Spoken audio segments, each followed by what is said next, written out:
allegiance to the flag of the United States of America and to the republic for which it stands, one nation, under God, indivisible, with liberty and justice for all. Okay, we'll call this meeting to order at 6 o'clock. I'll just read the script. This is a regular meeting of the City of Milton Planning Commission. I am Mark Bittner, Vice Chairperson. This is a 7-member commission appointed by the City of Milton Mayor and City Council, created for the purpose of holding public hearings and making recommendations on rezoning, use permits, concurrent variance applications, comprehensive land use plan and plan map, and other related plans and amendments to the zoning ordinance. I'd like to introduce the board members. To my left is Fred Edwards and Heather Sparks, and to my right is Ron Gilbert. The petitions will be heard in sequence listed on the posted agenda. I would like to acquaint you with some of the rules and procedures conducting this meeting.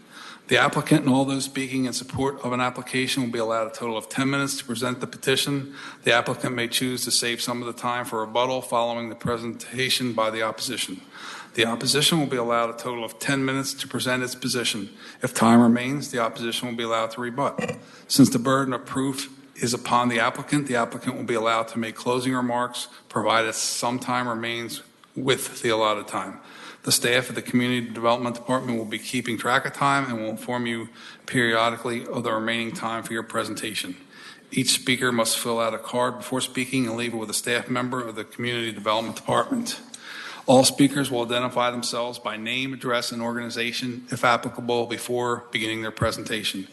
When an opponent of a rezoning action has made within 2 years immediately preceding the filing of the rezoning action being opposed, campaign contributions aggregating $250 or more to a local government official of the local government which will consider the application, it shall be the duty of the applicant to file a disclosure with the governing authority of the respective local government at least 5 days prior to the Planning Commission meeting.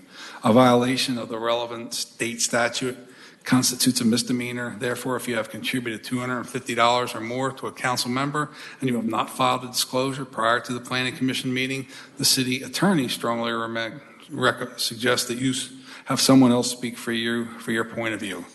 Each application has been properly filed with the Department of Community Development. Signs have been posted on each site. The matter has been advertised and the notices have been mailed to property owners affected by the zoning as required by the Milton zoning ordinance. The Planning Commission's recommendation will be forwarded to the City of Milton Mayor and City Council for final disposition. The Mayor and the City Council hearing will be held approximately 3.5 weeks from this hearing on the third Monday of each month at 6 p.m. in the council chambers. The Community Development Department has reviewed each application in conjunction with various agencies and departments, both internal and external to the city. Staff's recommendations, findings, and conclusions are here before us in written form, which has been made available to all petitioners and to the public. Demonstration of any sort within chamber is prohibited, so please refrain from any applause, dialogue with the person speaking, or outburst. Please turn off your cell phones or place them on silent. All remarks will be addressed by the Planning Commission. Please show the same respect to the person speaking that you will expect to receive yourself. In addition, the applicant shall not submit material to the Planning Commission during a meeting unless requested to do so by the Commission. All material that you wish to be reviewed by the Commission in consideration of your application should be submitted to the staff of the Community Development Department to be included in normal distribution of packages to the Commission. Finally, the applicant, if your petition is deferred in accordance with the Milton zoning ordinance, you are required to update or obtain a new sign for a posting. Failure to update or repost will result in further delay. There are no exceptions. Call for general public comment. Time will be limited to 2 minutes per person, not to exceed 14 minutes. So there's no general comment. Okay. Okay, then we'll move on to approval of the action minutes from the previous meeting. Any discussion about those from May? I move the minutes from the last meeting as presented by staff. What? I think he moved to do it. I'll second that motion. Okay. All those in favor? I'm sorry, who did the second? Heather. Oh, Heather. Heather? I'm sorry, go ahead. Okay, all those in favor? Aye. Aye. Opposed? Aye. Okay, that's passed. And we'll move on to the first. It's the use, I'm sorry, wrong one. It's the preliminary plat, and I just have to read something about that. The Planning Commission is tasked by the city's subdivision ordinance to conduct a public hearing on proposed preliminary plats that have been found to be complete by the Community Development Department.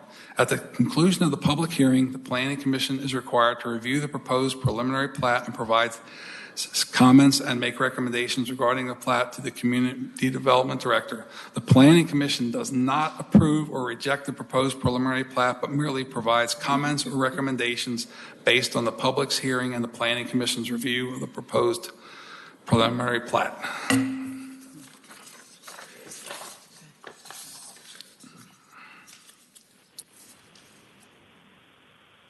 Good evening. Okay, so we're here tonight to first talk about the Birmingham Crossroads preliminary plat, as you mentioned. The proposed development includes 11 single-family townhomes on the portion of the lot that's zoned AG1. 11 single-family homes on the portion that's AG1, and then 30 townhomes and 10,000 square feet of office and retail on the portion that's zoned MIX, on a total of 22.12 acres. So this is a location map kind of letting you know where the site is. This red outline is the outline of the 22 acres, and this is at the corner of Birmingham Road and Birmingham Highway running north and south. So this is the site plan that was submitted on July 3rd. As you can see, I'll just walk you a little bit through the plans. We have an entrance right here off of Birmingham Road that leads you into the MIX portion here, and this is where the 30 townhomes are located. Can you see my pointer? Okay. And then here's the 10,000 square foot office and retail building here. And then it's all separated by a 75-foot zoning buffer for the AG1 portion that's here to the south that contains the 11 AG1 lots. So after staff review of this, we have determined that it meets our requirements, the requirements of all of the applicable city codes as they pertain to the development. And then I'll open it up for questions.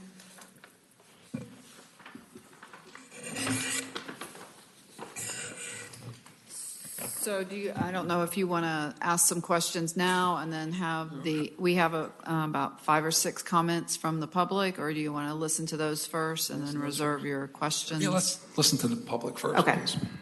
So the first speaker is Judy Birds.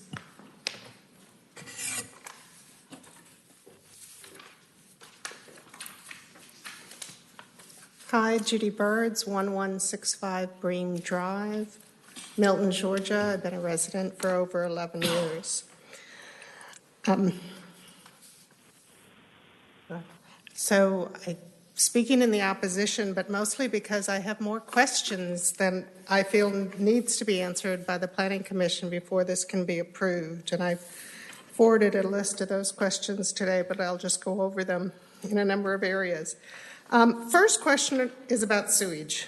Got to start with that.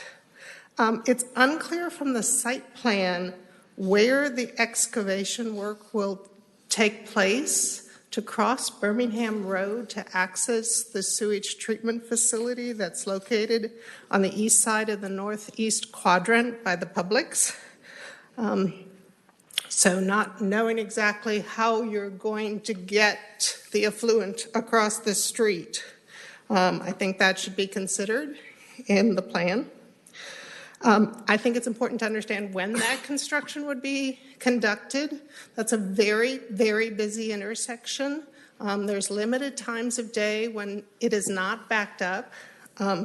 Closing that street for any portion of time at any time, any day, will cause a lot of traffic to divert onto neighborhood roads or gravel roads to attempt to avoid the road. So we need to understand when that construction will be completed and how long it will take, and make sure it's scheduled when the area is not as congested, if you can find that time. Also, too, as you seek to get that pipe to the sewage treatment facility, Will the businesses there along the northeast quadrant, there's a hair salon, a fitness center along there, will their business be disrupted as they trench on one side or the other? And for how long, and have they been notified? Since I live so close to this area and drive past it probably 6 times a day, the elevation difference between this lot and where the sewage treatment plant is not very great. I can't quite tell if it's slightly uphill or downhill, but it will likely need a pumping station. I do not see that on the site plan. And also, too, it would be good to know where it will be located if it's required and how it will be positioned so it cannot be seen from the road. I've been saying this for about 4 years. The sewage treatment plant that is on the northeast quadrant is designed to serve at full capacity the occupants of the northeast quadrant and the southwest quadrant where the Wells Fargo and other offices are defined, along with the additional load from these townhouses and the commercial property on the southeast quadrant. Will that capacity be sufficient? And testing what the current load is plus what the anticipated load is. I'd like to know which professional civil engineer tested the capacity of that plant and the anticipated load from all those properties, as well as the anticipated load from what is now 3 more townhomes. Enough about sewage. The walking trail. Believe me, this is an eye test to look at, but it appears that the walking trail goes around the outside of the cul-de-sac. This is north. The outside of the cul-de-sac. Unclear how you get to it. Maybe just through the open green spaces or along the setback on the creek. I believe that its easement is right up against the neighboring property, so it abuts the neighboring property line. And I don't know if there should be a setback or a buffer from the neighboring property lines. Right now it's 20 feet. I think it's supposed to be 8 feet. Does that give 7 feet on either side? Is it more toward the property owners and therefore the neighboring property gets 12 feet? It's unclear. And then will sufficient woods be retained so that as people are walking through that, or the neighboring property doesn't have to look at folks walking through there? So either the woods, I think it's fairly wooded back there, I think, if they can be retained or planted. Okay. Power substation. So we all know that next to the proposed townhomes is a large, very large power substation. I'm wondering if the electromagnetic field tests have been conducted for that power substation on its property line, since it will be so close to these townhomes. Do they meet federal standards as measured in milligauss for that property line, especially if it's going to be now adjacent to residential properties? I believe Georgia Power owns that transmission plant. Are they planning any expansions to that substation? Do they have planned to add capacity to the substation to serve our growing needs in the area? If so, that should also be considered when considering the distance of these townhomes from the neighboring EMF field. I'd also ask if there are any buried high voltage power cables in the area.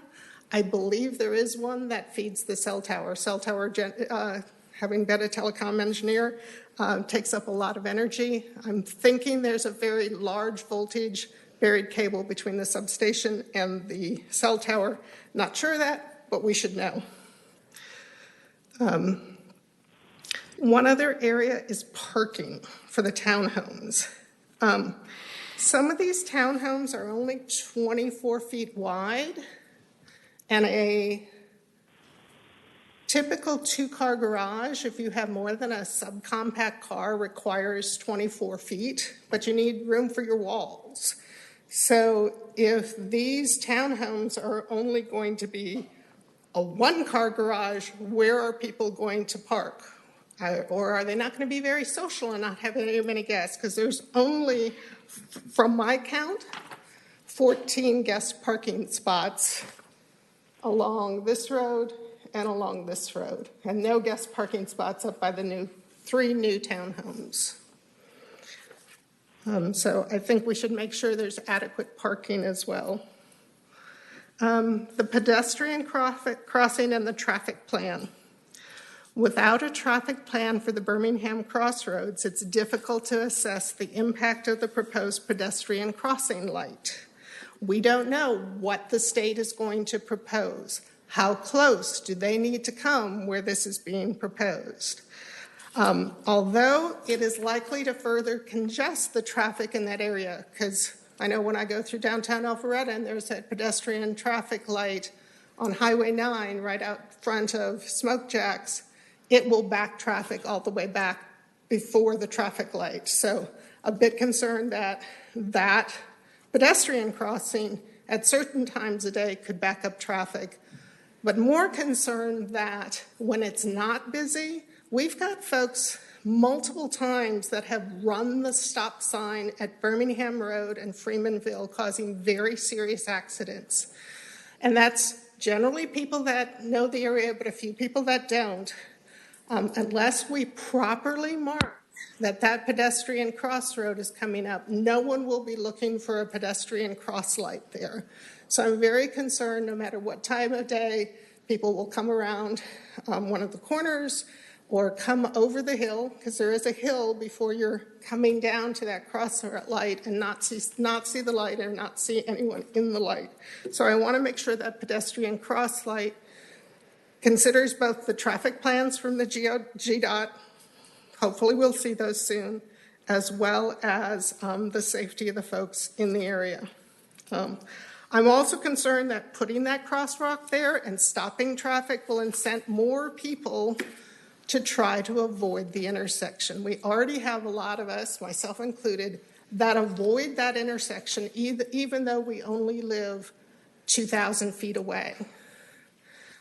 We avoid that intersection because it's so congested. People cut through Nix Road. People go up Freemanville and cut through Kingsley Estates on Quayside. So people go through a lot of work to avoid that. People cut through the Publix. Having that cross light there is going to incent more people to cut across Nix to get to Birmingham Highway, or to cut through the Publix, because right now it looks like it's beyond where you could turn right into the Publix or left out of the Publix if you wanted to cut through. I have been seeking to get a traffic plan for Birmingham Crossroads for quite some time. I come to every meeting to make the same plea. I hear the state is working on it. I feel before we consider site plans and possible traffic plans, that needs to be accelerated. I would also question, too, we need GDOT to approve the traffic plan for the intersection, yet this is proposing 2 left-hand turn lanes from State Highway 372 into the properties in 2 locations. So I'm a bit concerned that we need to get the state's approval for this before development can go forward. Thank you. Okay. The next speaker is Julie Zonner Bailey.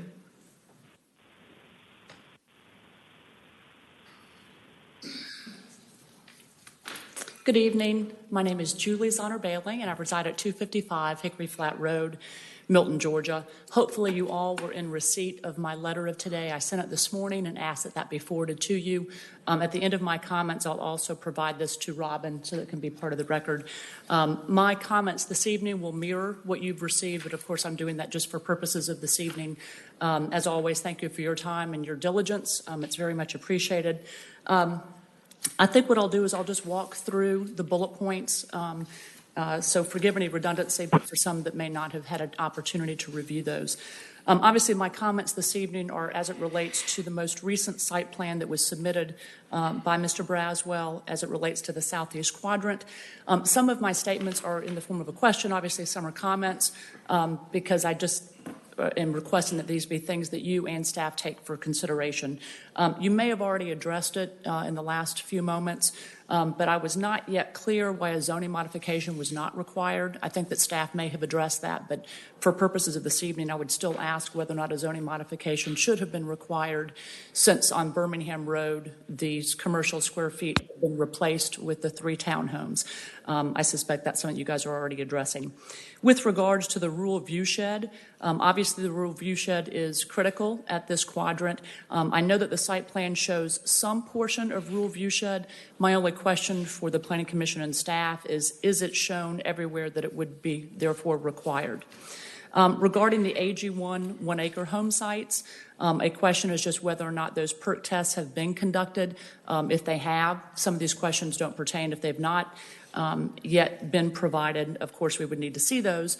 But just wondered if all 11 lots do indeed PERC, and if they do, if the full complement of the 43,560 square feet of an acre is fully contained within each of those 1-acre home sites. Also, with regards to the home sites, we'd like to encourage the use of the agricultural development standards that were approved, I believe, last year. At the initial CZIM meeting, I did mention that to Mr. Braswell, and I think that he seemed open to that idea.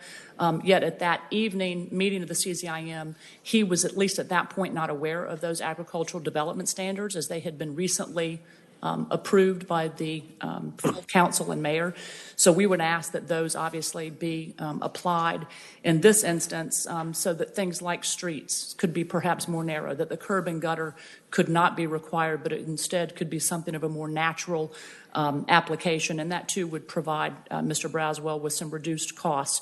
The use of gravel possibly for any overflow parking, also just the type of entrance, being able to have that be more minimal and more in keeping with our rural area. Some of the subdivisions that we had suggested Mr. Braswell look at and suggest this evening are things like North Valley, also the subdivision Hayfield, which is just next to the Union.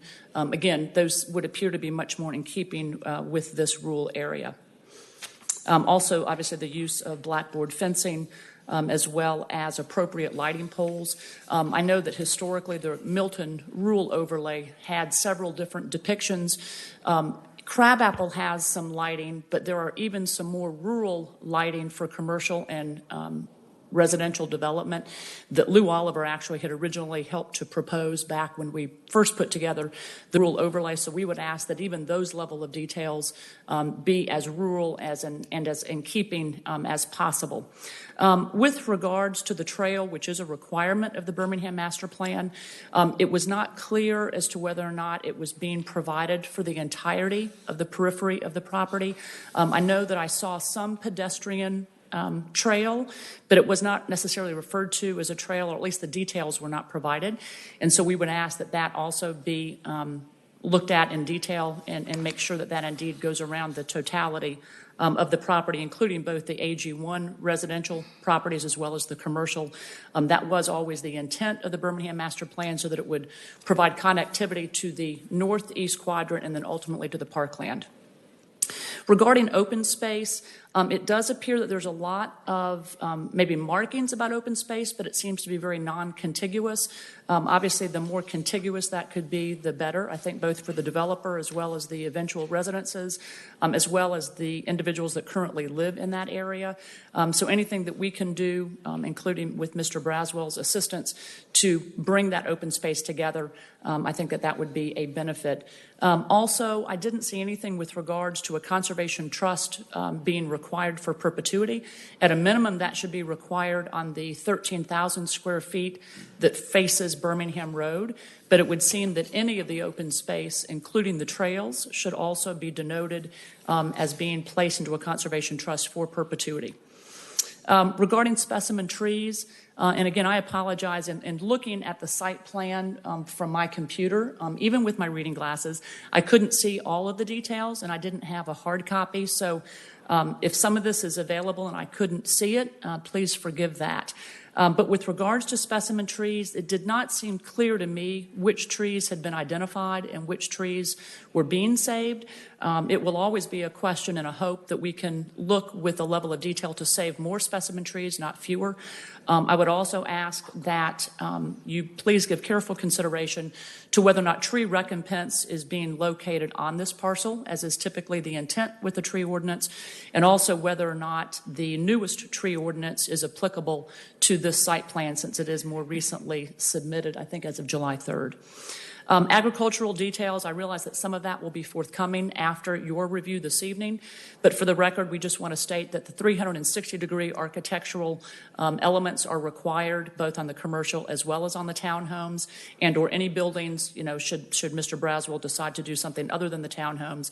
But we would ask also that the buildings be looked at with a level of detail to help to break up the massing.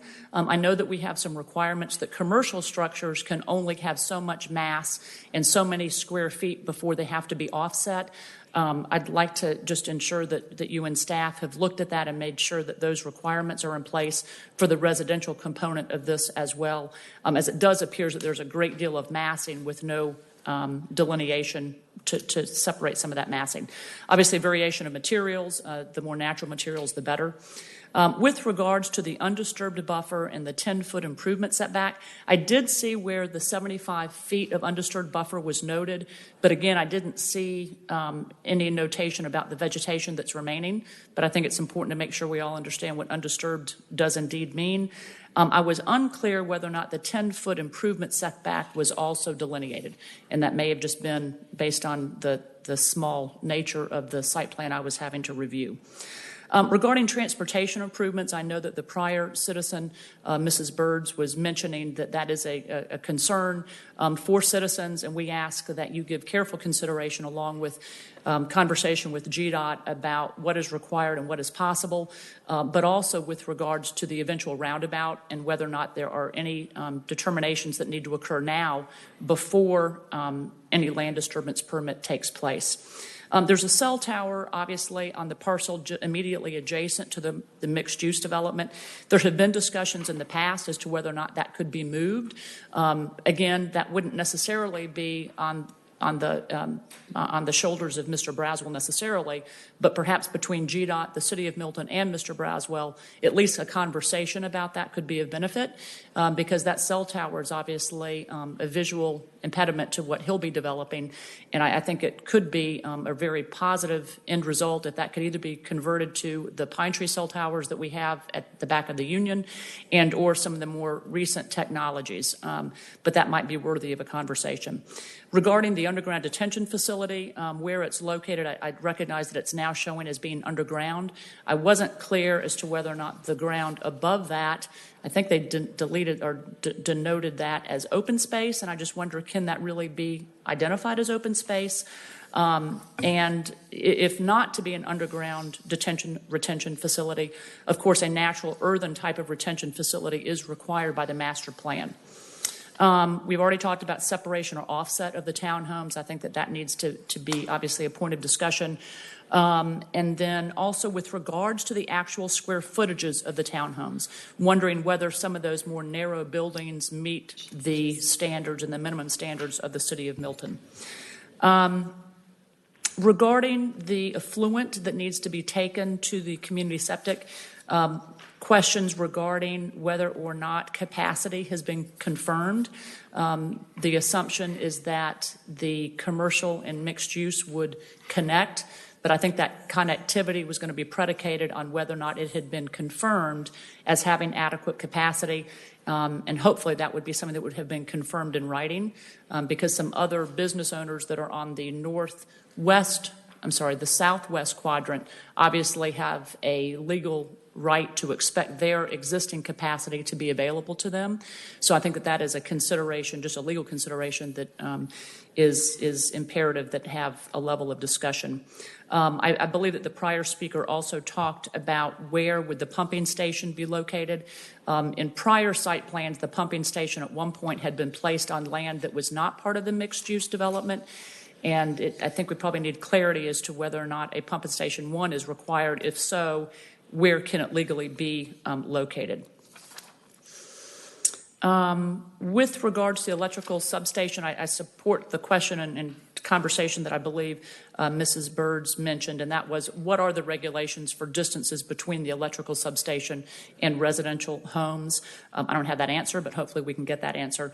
And then additionally, again, this wouldn't necessarily be a financial requirement of Mr. Braswell, but I think this is an opportune time to work with the substation owner as well as the City of Milton to make sure that we go ahead and appropriately plant around that substation.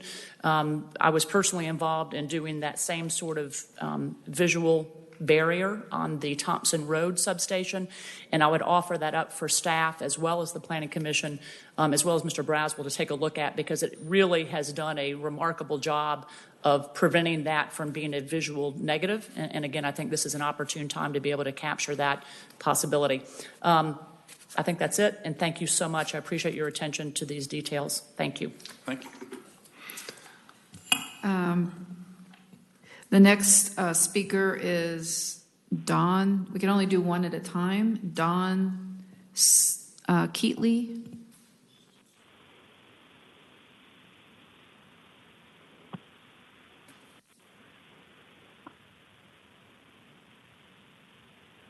Hello, I'm Summer Keatley. We signed up as a couple, if it's okay for me to go first. Sure. Yeah, Okay. And Okay. may speak with your, tell your address. Great. My name is Summer Keatley. I live at 515 Killian Lane in Killian Manor, which is walking distance to this area that we're talking about. I've never done this before, so I'm not nearly as eloquent as the people that have gone before me. We moved to Milton just over a year ago to actually escape the condos and townhomes and big areas like that to come enjoy the rural part of Milton. So I suppose we would be opposed to this development. Our understanding is that the new homes are supposed to be on 1 acre lots, and from the letter, it sounds like there are 22 acres with 11 single-family homes and 30 townhomes, which should add up to 1 acre, if I'm correct about that requirement. The reason that is concerning to me is because I really believe in the mission statement and the vision statement for the City of Milton, which is to respect our rural heritage. And so I would like to see that happen. Also, keeping with our community preservation and consistency throughout the city in that area the way that it is. So perhaps it could be 22 single-family homes on the 22 acres. Also, Milton has been named as the location in Georgia with the highest quality of life and 9th highest quality of life in the United States. And so I think that this would decrease that if it became a big city, I guess, by taking away the rural factor. Let's see what else I have on my notes. In summary, I feel like it would be overdeveloping the area. Also, the main road there, Birmingham, is one-way roads on each side, which I think would impede emergency vehicles if there were that many homes right there. It's already a very high traffic area for the homes that are currently there. And on my last note, I would going along with our rural heritage is speaking on behalf of the wildlife and the nature there. On the 1 acre lots, the animals can still get through and the deer, and it's still giving them some space without turning it into a concrete jungle, if you will.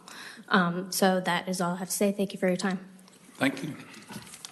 I'd like to kind of interject. I know the next few speakers are also from the same subdivision. I just want to clarify, just for the audience, that this is not a rezoning. This is a plan that was approved back in 2004. So it's by right that this it's a part of a plan of the Birmingham Crossroads, and it's 27.1 total acres of the central part, and that basically that by right the applicant can develop up to 33 townhomes, and then also he's doing the AG1 parcel along with some commercial. So it's 22.119 acres, of which 6.63 acres is zoned MIX, which was done in 2004. And the purpose of this meeting is not to consider whether he can do this type use, but to look at what we call a preliminary plat of laying out the development. So obviously we'd be happy to hear from all the speakers, but I just want to clarify that point. So the next speaker is, I guess, Dawn Keatley.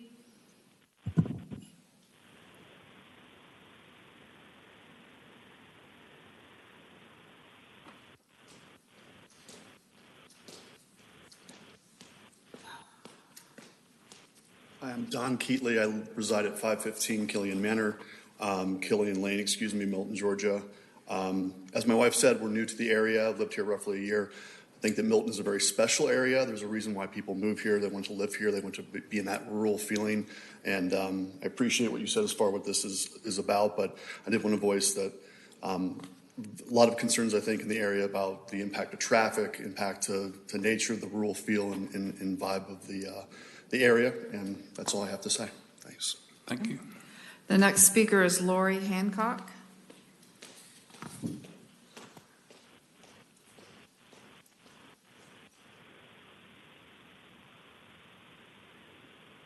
Hi, I'm Lori Hancock, and I live at 495 Killian Lane in Killian Manor. I think we all know that the traffic on Birmingham Road is terrible.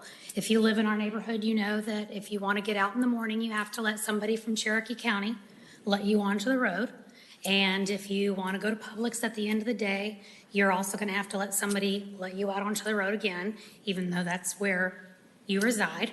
I grew up in Roswell. This has always been my home. And my husband and I, it was our dream to move to rural Milton. We wanted to be in horse country. And it kind of breaks my heart that all the time I'm seeing horse farms going up for sale. I can pass 4 of them between Red Road and my house that are currently up for sale right now. One of them is right across the street from me, and the other one is on the corner of Birmingham and Freemanville. I understand development is part of the world we live in. I'm in construction, I get it. However, I don't think anybody that lives in rural Milton moved to rural Milton to live near townhomes. If I wanted to do that, I'd live in Alpharetta. I'd love to see if we're going to have townhomes, can we keep them short? Can we keep them so that I don't have a view of them from my neighborhood or from the road? One of the things I love about where we live is the drive. I mean, it's a beautiful drive out to where we live, and I want to keep it that way. I don't want to pass townhomes when I'm going to the grocery store or when I'm driving my daughter to Northwestern to school. So I just ask that if this is going to happen, that we pay attention to, you know, what we all love about this area. And in addition, the traffic situation, if this is going to happen and we're going to have 40 more families living right here in this small area, we in our neighborhood, we wait for the bus on Birmingham Road. And in the less than 20 houses that we already have over 25 children. And they wait out on Birmingham Road in the dark. And I wave my cell phone so that traffic on Birmingham Road can see that there are people standing out there, a swarm of elementary school kids in the mornings. And it is just bumper to bumper. And the only thing that slows down traffic is when the bus comes and we wait for everybody to stop. This is only going to get worse with something like this on the corner. And we have no infrastructure for more building because we're already swamped with what we've got. So if this is going to come in, there needs to be some real care put into what we're doing with our traffic situation and what we're doing with, taking extra kids into the schools in the area as well. So I'll get off my soapbox. Thank you for having me. Thank you. Okay, I have one more comment that's to be read into the record by Mindy Hess, 550 Killian Lane, Milton, Georgia.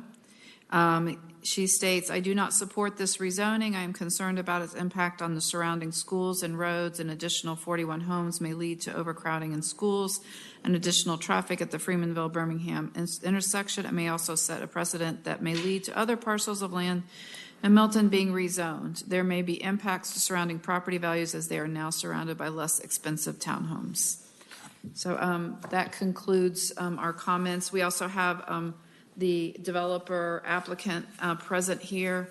I don't know how the Planning Commission wants to address all these questions. Staff would be happy to go through them what we can, and we would pass the baton to the applicant to the questions that he would be able to answer. So it's up to the Planning Commission how you want us to Have the applicant come up and we'll ask either staff or the applicant as we go through them? Yeah. Okay. Okay. We'll do that. Okay. So I think for the first one, in regards to Ms. Bird's questions, the construction of the pipe to the package plant, is there going to be a pumping station? Where will be it located? So I think we'd need to have Mr. Braswell come up to the podium to answer some of those package plant questions. Good evening. I'm Tad Braswell with Oak Hall Companies. I live at 2083 East Lake Road, Atlanta, Georgia, 30307. There will be a lift station on the property. It's roughly the same place we proposed it before. I thought it was shown on the site plan. It's not. But it's up by the commercial building. We will work with the city architect in screening it. And we will be boring under the road. So we won't be disturbing the road when we connect to the sewer lift station, the sewer on the other side of the road. And we will, prior to getting the land disturbance permit, we will have the capacity letter from the package. But we already had one before, so we know the gallonage works out, but based on the way they calculate it. But we do have capacity for what we're building. You say it's adjacent to the commercial building? It's just, yeah. Oh, here, I'll switch to them. If, I can't see. can he sort of, Lectern. Oh, could you okay. point to it, please? Yeah, it's right in this area. It's right in that area. Right. So will it be above ground? Yes. Well, the lift station is, the pipe, the pumps and everything are below ground. The only thing that's above ground is the control panel. And then there's an emergency generator in case power goes out. But there's really not that much to see in there. So it will have a fence around it. It'll be screening it. Okay. But the area you pointed to is designated as open space currently. Yes, sir. Then that wouldn't be open space. It's a 10 by 10 area. So, there'll be 10 by 100 square feet less there. So we'll have to work out the open space. Okay. So, okay. And then also in the regards to more specifically, we do have a letter received from the operator of the package plant confirming that there is enough capacity and that that is not an issue with what the proposed number of homes and commercial and office proposed for the development. So we have confirmation that it does not exceed the capacity. Right. And we have done perk tests on the 11 lots, and it all perks, and it'll all be fine. So, okay. Okay. And then could you address the the size of the townhomes and the concern about a two-car garage and the width of the So, townhomes? typical garage is 20 feet wide, so there's 24 foot wide, so you can get a garage and a doorway in. On the back, these are rear entry homes, so really the front of the home will be on the front door of the home is on the front of the building. But there's plenty of room to put a garage and a door in 24 feet. Okay. Yeah, go ahead. And I think the townhomes range from 2,200 square feet to 2,800 square feet. Todd, have you all thought about the lengths of the driveways? Are they going to be long enough to park a car The in driveways are all long enough to park 2 cars behind it, so you get 2 cars in the garage and then 2 cars behind it. And just the ordinance only requires 2 parking spaces per residential unit, so. And then we have the visitor spaces, spaced around the development. It's really because you want most of your guests to park on the street somewhere and come to your front door. Is the thought process there. Okay. And I don't know if y'all know what the history on this, but we had proposed another plan to the mayor and council and had requested a variance to do this, the development. We had more retail and we had 24 detached homes, and that was fought by the community, didn't want that, and the mayor and council denied that too. So this was the alternative plan that we came up with. Yeah. Okay, so before I continue with Ms. Bird's, we're skipping around, I'd like to have the city attorney address Julie Zonner Bailey's first question about why isn't this coming back to council for zoning modification versus just coming to preliminary plat and following the conditions of zoning and the overlay district and zoning ordinance. So. Sure. So the history with this zoning starts back in 2004. And then there were some zoning conditions in 2014. And I know, speaking with staff, this plan that's before you tonight has been scrutinized to determine whether it meets the current zoning and conditions that are on this property, and it in fact does. Okay. Okay, back to the walking trail. Do you want to address that from... Okay, so there was a zoning condition, was that the 04, that required a 50-foot pedestrian access easement along the eastern portion of the property on the land lot line. So this property line. So yeah, Todd's pointing to that there. So when you think about a pedestrian easement, the condition actually says, or as approved by the Public Works Director. So we worked a lot with staff to kind of figure out what made sense, and obviously a 50-foot pedestrian easement really didn't make a lot of sense, so we allowed for him to reduce it down to a 20-foot. And our traffic engineer actually required that it loop around so that it could have some connectivity to the open space. Let me show you. Over here. Yeah. So the thought is it can connect to this open space, it can provide connectivity around here, and then through the buffer back to the right of way there, and possibly nature trails throughout the buffer, the setback.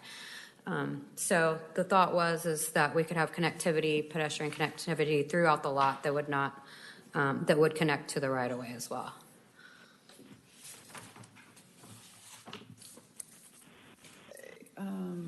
In regards to the electric substation, I believe that we're going to make some effort to talk to, it's Georgia Power who owns it, but we're trying to figure out who actually operates it, to talk to them to see if some of the recompense trees could possibly go on there to supplement it. But again, if they say no, we can't force them to do it. But obviously, Ms. Zonner Bailey is correct that she helped facilitate the plantings on Thompson Road, and that's owned by a different electric company or power company. So we'll be doing the best we can, as well as using that 10-foot landscape strip to buffer those homes or the development from it. I don't know if, Tad, if you want to speak to the electronic magnet, all that stuff. And as far as I know, there's no, where we're located, there's no problem with us building those there. This area where these townhomes will be located, We're cutting down about 8 or 10 feet, so those will sit, well, there's already a slope there, so we're going to lower it again. So from these homes, you won't see the power station, but I've never heard of any electromagnetic problems being next to a power station. And I know the power company's got, they wouldn't build it close enough to the property line where it would affect somebody's property across, off site. And the cell tower, the cell tower is owned on its own little piece of property. It's owned. I have no idea who owns that, how to get in touch with them. I know who owns the property around it, but cell towers, it's just there. Okay. In regards to buried cables to the cell tower or with the electric transmission, are you aware of anything that you might have to relocate or? No. Okay. Wanted to address some of the questions about the intersection improvement. Carter Lucas forwarded me an email that he just received via Sarah, our transportation engineer, regarding the proposed roundabout at the corner. So GDOT was going to be meeting tomorrow, Thursday, with their what they call their ops staff, and that they should know a little more on if it can move forward as a project, and that they reiterated that there's a lot of constraints to it, but they're also working with their roundabout peer reviewer. So it's definitely in the planning stages and trying to work it out for that intersection improvement. So just for that information. We have to get Georgia DOT driveway permits for both driveways we already have the one that comes into the mix. We've got preliminary approval for the location and design of the one that goes into the AG1 piece, but we have to pull that full permit and get their full. The AG1 piece is actually laid out exactly like it was designed in 2004. There was another entrance there, and it's a lot layout and everything exactly like what was approved in 2004. Okay, let me.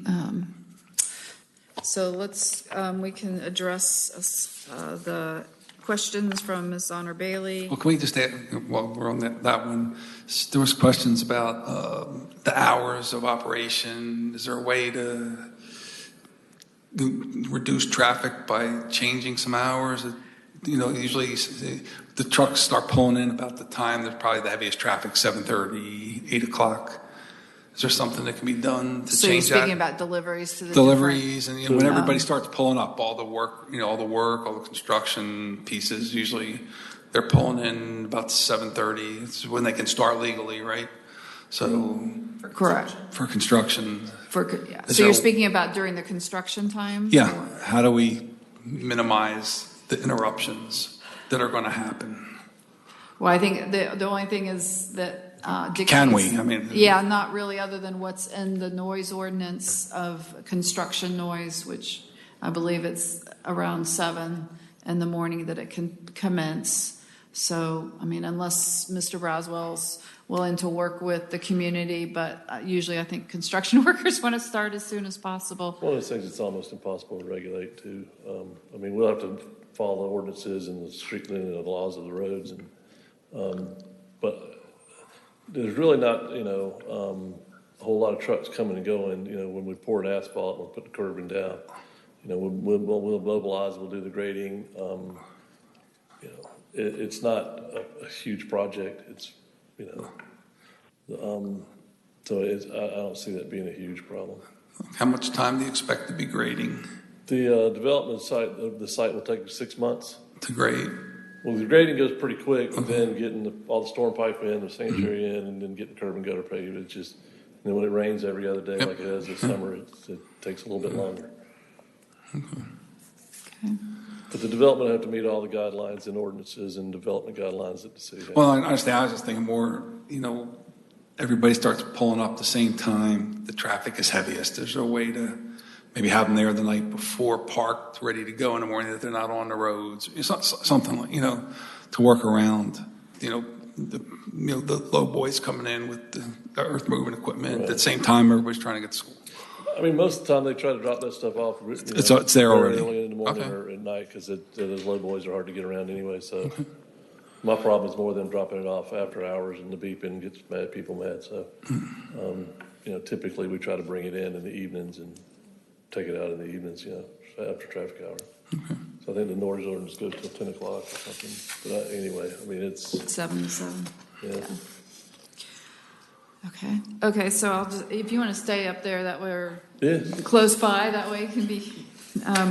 In regards to the rural view shed, it is shown where it's supposed to be required, which is in the AG1 portion outside of the MIX. So it does show the entire view shed along Birmingham Highway. So, and then on the northern side, that's MIX, so that's not those 3 townhomes and park. I mean, that doesn't apply. The rural view shed doesn't apply within the Birmingham Crossroads, which that's where that's located. On the AG1, I think Mr. Braswell already addressed the issue that they have had perk tests. All the lots do meet the 43560 square feet, the minimum 1 acre. In regards, go ahead. Can we back up as far as the canopy as it relates to the question about the recompense on the trees being planted on site or off site? And also, we don't know anything about what the trees that couldn't be saved in that area. So we've had both of our arborists walk the site with the arborist that works with the engineer, and we've confirmed all of the locations of the specimen trees. I haven't personally walked it, but what I'm told is that the quality of the only 5 specimen trees that are remaining out there is not great. They're in decline. So, as staff, we are always working with the developers to save as many trees as possible, but there just aren't many opportunities on this site, so there's going to be some recompense. And we will require that they put as many trees as possible on the lot for the health of the tree, whatever the growing space requirements. And then we also had a thought to possibly with Ms. Honor Bailey's idea, you require that some of the trees that you would normally put into the tree bank, if you can't fit them on the lot, maybe use them to plant around that that substation. So that's kind of our thoughts with the recompense on the trees. Backing up a moment, Robin, one of the earlier speakers mentioned that the retention facility was going to be underground. Is it underground? It is.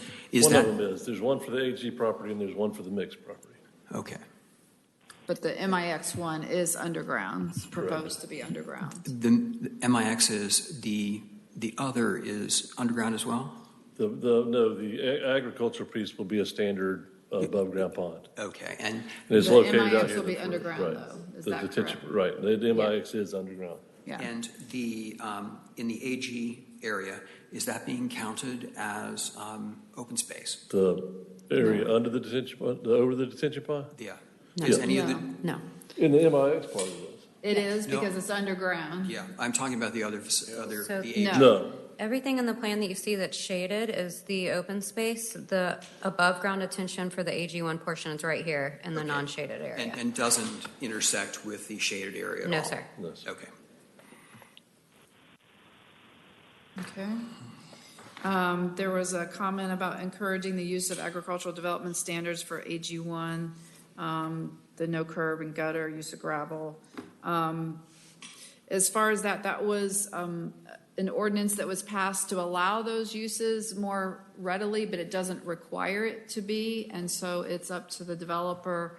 And I believe the way it's laid out, you have the normal curb and gutter standard, and then also we can work with him with the lighting poles and 4-board black fencing and all that. I'm sure that's something that you're looking to do along Birmingham Highway. So it's not required, but I mean, obviously, as we go into the LDP, we'll make sure that he has all the appropriate lighting and fencing and all that kind of stuff. So,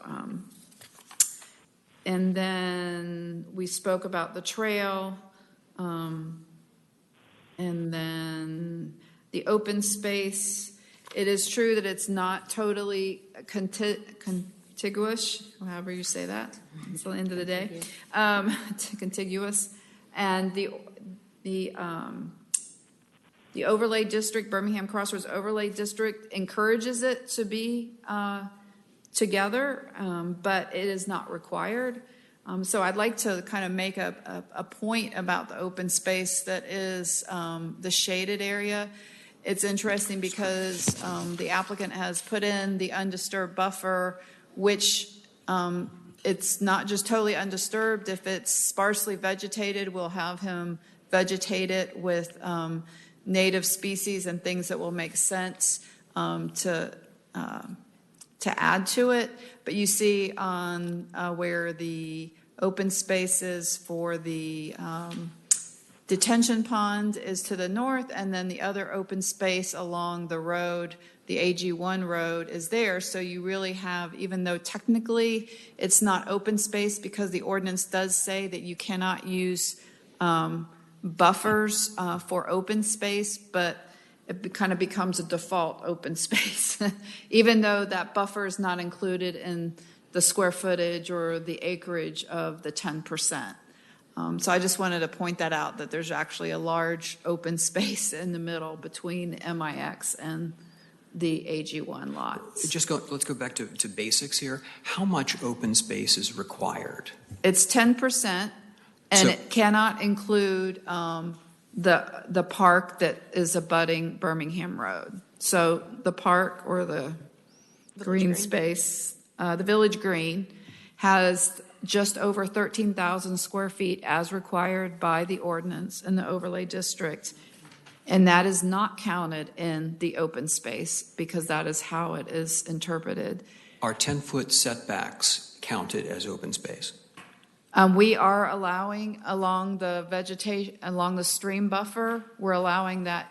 Well, that's a 10-foot that's 25 foot, but the 10-foot improvement setback, it is included for the buffer. So basically a 10-foot improvement setback it's an area to help protect the roots of that vegetation in the 75-foot buffer. So they do have that included in there. So is it 75 plus 10 or 85, or is it just Yes, 70? The first one. So 75 plus 10. So there's an 85-foot span of land there. And that additional 10 foot is not counted as open space, if I'm hearing you correctly. Well, he is in this. He's counting that toward the open space, but not the buffer. Okay.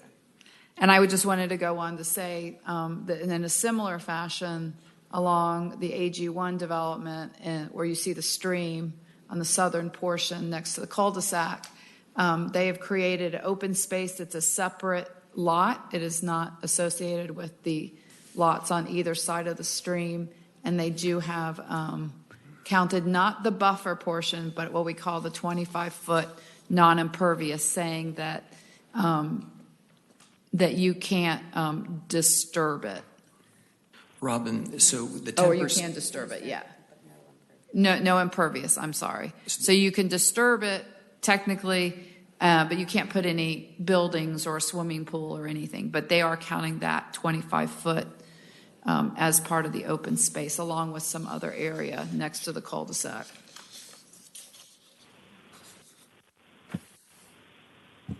I just want to add, we looked into the codes about the open space pretty closely, and there's two code sections where we found that are applicable to what we can allow to be counted as open space and what can't. And after we digested and interpreted those two codes, the summary is that you can't put any septic fields, detention ponds, landscape islands, the village green and the landscape strips and the buffers. None of that can be counted as open space, as well as sensitive environmental areas, and it specifically says buffers. So that's why we allow the setback, not the buffer itself, because generally the way buffers setbacks are treated is you can actually disturb and you can put trails through there. You just can't put any impervious surface in that area. So that's why our interpretation allows it to put it in the setback. And then also it doesn't include, there's no open space included within any of the residential lots. So it's all that criteria that we worked with them to make sure we could fit the open space that was required, the 10%, which would be roughly 2 acres, and we tried to make sure it was as contiguous as feasible with the layout of the lots. So the 10-foot setback is not included? The setbacks are included in open space. They are included Yes, in sir. open space? No buffers. Okay. So no zoning buffer, no stream buffer. So they need 2.21 acres? Yes. How much do they have on here? It's pretty much exactly 2.21, if I remember right. Yep, 2.21 2.21 exactly. So we subtract, for the pumping station, you have less than you need.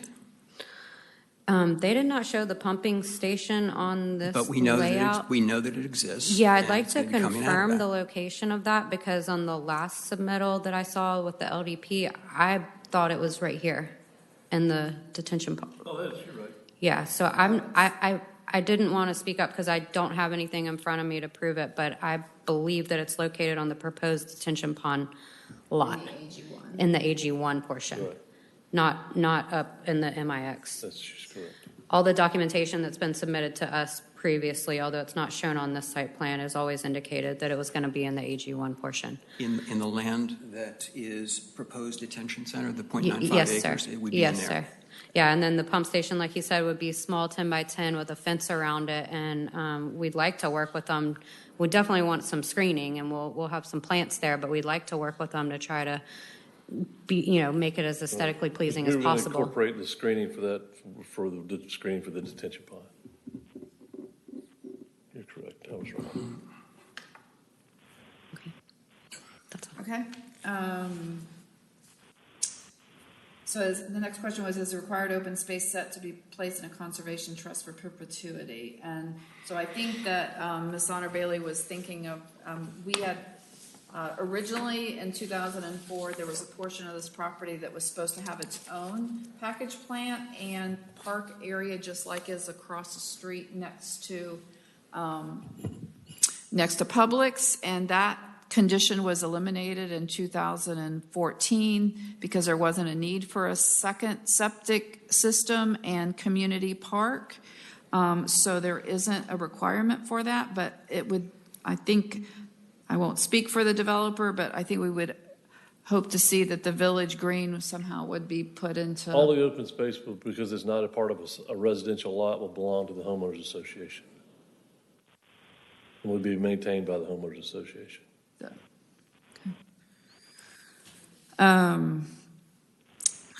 So we address the specimen trees, architectural details. There's okay. I'm sorry, there was one more detail there, and the question was asked whether it met the requirements of the newest tree ordinance. So right now, while we're working through the details of the tree ordinance, we have a new provision that was written in that allows you to choose between the old ordinance or the new, and that is until August 5th. So this was submitted prior to that, so he can actually operate under the density ordinance, which is the way it's been designed from the beginning, because all of his plans that have come in throughout the history have been under our previous ordinance.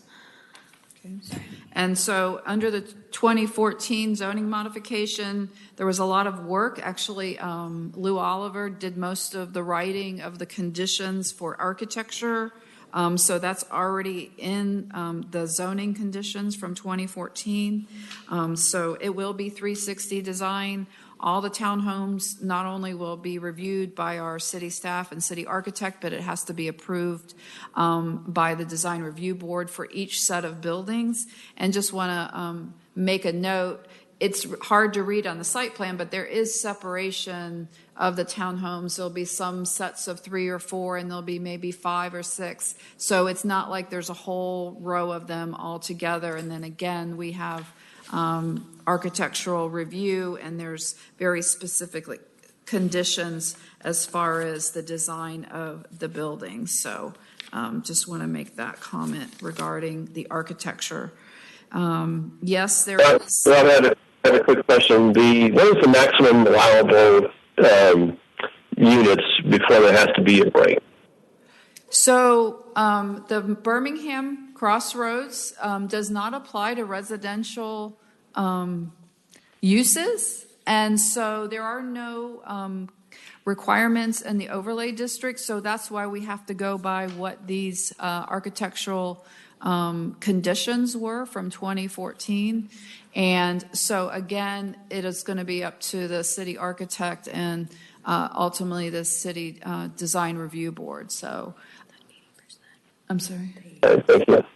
The 80% continue. Okay, and so we do have a condition in there. There's the 80% minimum of wall space, but that was really meant to be, there's some older townhomes where they connect them with a storage unit, and we didn't want any builder to do that. We want it to be a full wall townhome row house true, and I think there's some concern about setbacks and, breaks. So we're going to be working on that with the builder. So, and again, we have very specific architectural conditions. So I don't think that that's going to be a big concern, because there's already breaks in the set. There's if you look at the site plan, it's not like there's 7 homes all together. They're all either 3 or 4 or 5 at the most. So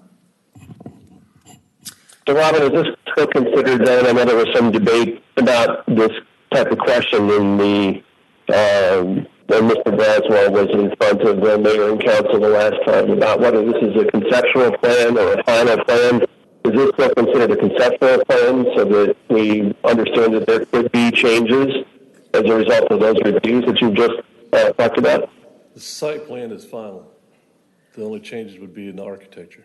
yeah, this is a preliminary plat. I think there could be some little tiny changes once you go to engineering to land disturbance permit, but this is probably a pretty close depiction of what it's really going to be. Some of the lot lines might move around a little bit according to the sizes of the townhomes, but that would be the roads and building locations and all that stuff would stay the same.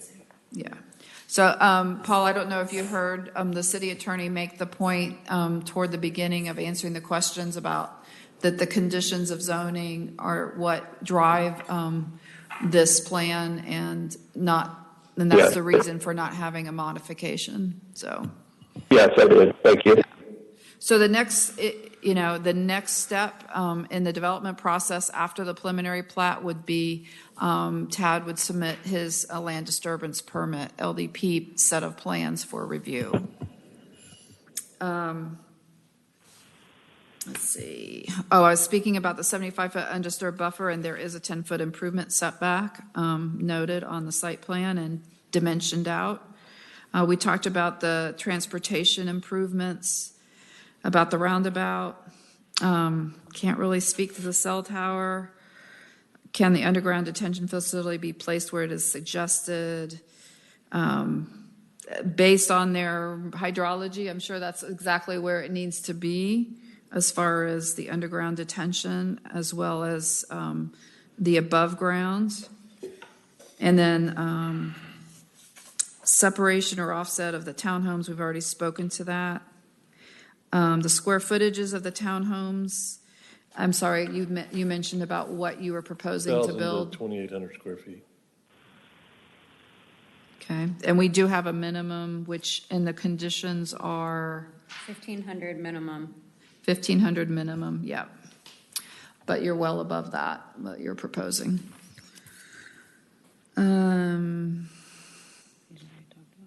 Okay, the plans for the affluent across Birmingham Road, he's spoken to that. And we've talked about the availability of capacity for the septic system has been confirmed. The electrical substation, we're not aware of any regulations, and we've already spoken to about heavily planting. We're going to work with the developer as well as the owner of the substation. So I believe that takes care of those questions. So any other questions the Planning Commission have? Anybody else have questions? What? I just want I have a couple. Okay, go ahead, Paul, and then we'll go to Sumit. Sumit can go ahead. Hey, Paul. No, I just wanted to clarify about the traffic. So the roundabout and whatever the development's going to be with the traffic, is that going to be, like, when do we project that that's going to actually happen? Before this all is developed? Oh, no, it won't be before it, no. They're just looking at designing and everything, and Mr. Braswell's looking to proceed with its development as soon as he can acquire his land disturbance permit. So what I read from the email was they're still trying to design how they would put a roundabout in the area at the corner. So, it takes at least a couple years to do, all the design and, let the project. So I would foresee that Mr. Braswell would be far along on his development when the roundabout would start to occur. So I know there was a concern about traffic in the morning. You got school kids out there, and I don't know what kind of lighting that there is or there isn't. But like, what else can the city do short term to help with some of this congestion that's going to obviously happen, and that's already there, and there's going to be more now before anything else gets done 5 years from now?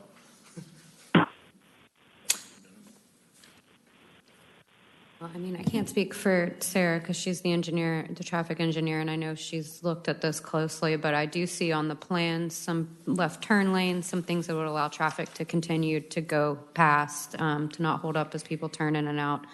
And I think the thought of the flashing crosswalk and the pedestrian signs is to slow people down and for safety factors for crossing the streets there. And then I know she's also requiring pedestrian lighting along the frontage. So it'll be from property line to property line. Right. And then hopefully once, the school board would, maybe they can petition them to go actually inside of the development instead of like at Killian Manor where it's just right on Birmingham Road because it's just one, straight shot of a road. They don't want to turn around there. That, hopefully it'll be in a situation where they could, go interior to the subdivision. But obviously we don't control that. But I think that's more highly likely than the scenario that some of the neighbors just expressed to you. So, Robin, has the fire department looked at this plan? I'm sorry? Has the fire department reviewed this plan? Yes, and everything's approved with the fire department, yes. So just to kind of touch on with school as well, have you guys already done an analysis on, 40 families coming in and their school kids? And so that would have been done way back in 2004. Right. So we have communications with the planner at the school board, and so we try to update him to, because we have a lot of AG1 subdivisions that come in with school kids that they have no idea because it's not a rezoning. So we have a pretty good communication of trying to let them know what's coming down the pipeline because, to be honest, that's more of a concern of all the other subdivisions that come in that they don't know about because hasn't gone through a rezoning. But we do try to update them every so often on the new subdivisions. So they would have accounted for this population in 2004 when they looked at the plan. Correct, right, yeah. Previously. So, it was 33 townhomes, although I think they were technically more stacked flats, but nonetheless, it still provided for the AG1 lots and the AG1, the 11 lots, as well as, like you said, a total of 33, so it would have been counted in. I think there was originally 40,000 square feet of retail office on this corner too, wasn't there? Right, but I think their question was more to the school board and population of children. Right. So, and basically, this would always be factored in from 2004, even with all the other development in the last 14 years.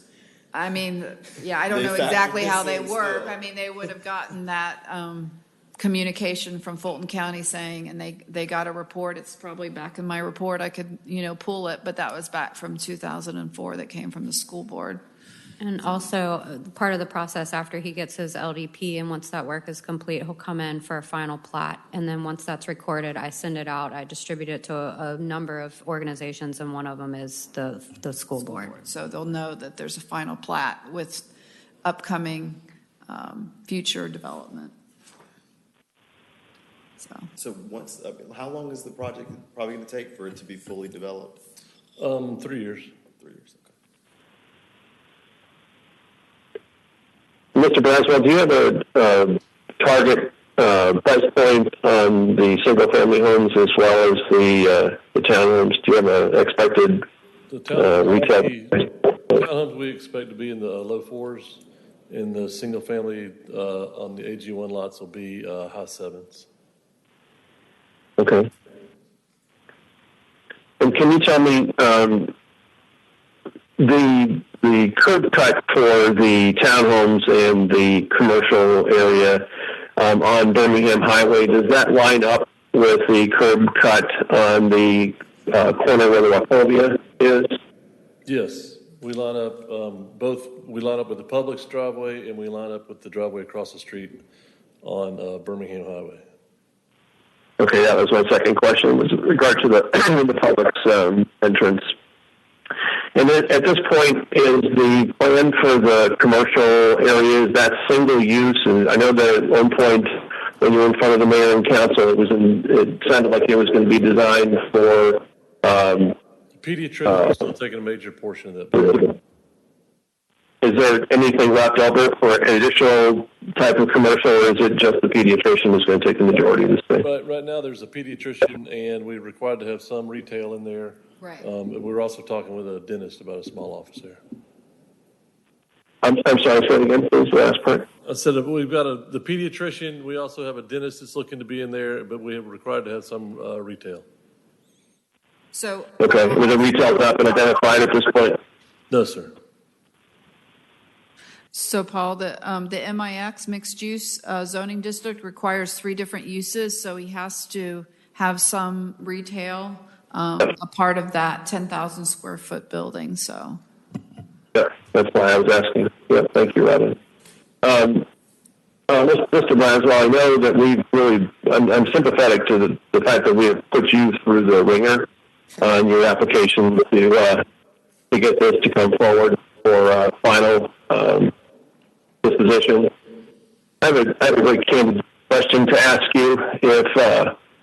If you were, I know that when the mayor and council heard this last, that the vote that they cast was that evening technically the correct vote to cast based on rule of law and abiding by our intent to adhere to minimize the number of variances to come before us. But if we were to take off that technicality and you were given a chance to do a do-over on this, would you have a preference to develop this plan or the plan that you had presented just recently to the mayor and council? I would much rather have done the other plan.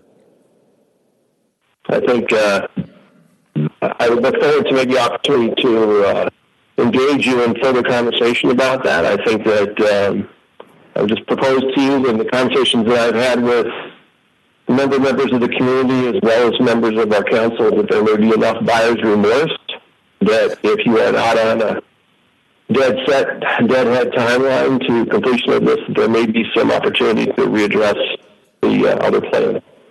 At this point, that for your consideration. At this point, we are ready to move forward with this plan and finish it up, get it built, move on. And I'm sure you are, and we certainly understand that. But we look forward to maybe engaging you in additional conversation should the opportunity present itself. Yeah, I would love to talk. Great, thank you. Thank you. Okay. I just had a couple of things I wanted to just kind of ask staff to take a little look at.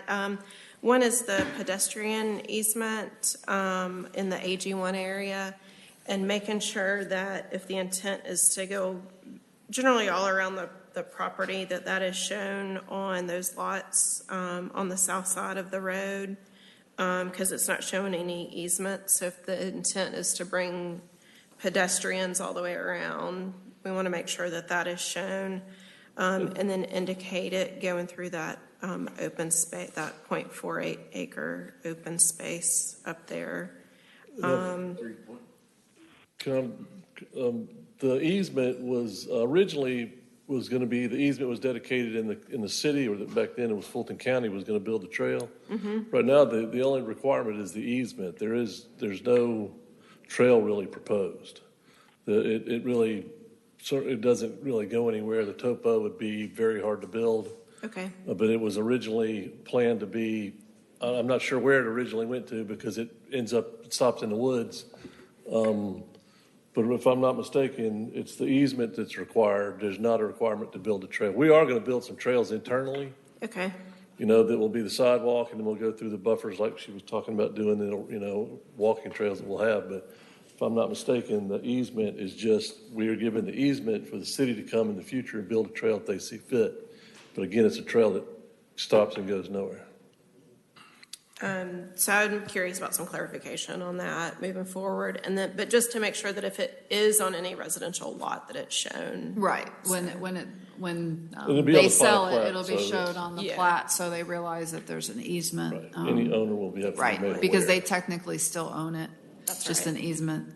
And then I think that the other reasoning for allowing the 20-foot is that and within the last year or so, 18 months, there was a redo of the trail system, and it was redone, so this wasn't a part of that trail Right. system. So that was reasoning for the Public Works Department to reduce that size of that easement. So, yeah.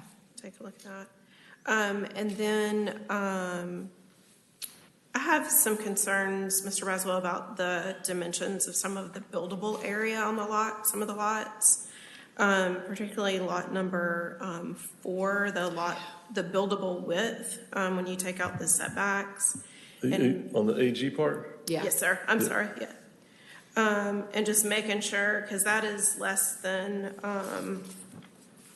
it's less than 50 feet that you have sort of in that back, after the little crook in the, It's in the gone, I lot. can't see it anymore. Does that make sense, what I'm talking I about? think, the plan disappeared on me. I'm sorry, I was playing with it. I messed them up.